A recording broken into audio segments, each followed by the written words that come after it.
ආයුබෝවන් හැමෝටම තුෂාගමගේ YouTube channel එකට ආදරයෙන් පිළිගන්නවා. මම අද ඔයාලට පෙන්වන්නේ මගේ ගෙවත්තේ මම වගා කරලා තියෙන පළතුරු වර්ගයක්. ඒක ටිකක් විශේෂ පළතුරු වර්ගයක්. ඕනම වත්තක ඕනම තැනක පැල කරගන්න ඉතා පාසු පළතුරු වර්ගයක්. මේක අපි ඕන කෙනෙක්ට ආහාරයට ගන්න පුළුවන්. ඒ වගේම මේක මේ පළතුරු වර්ගයේ දියවැඩියා රෝගීන්ට විශේෂයෙන්ම හොඳයි කියලා කියනවා.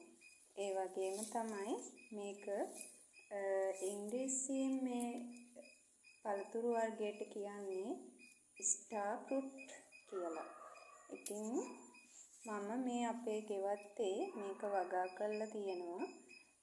හැබැයි ඉතින් කන්න විතරයි අපි ගන්නෙ.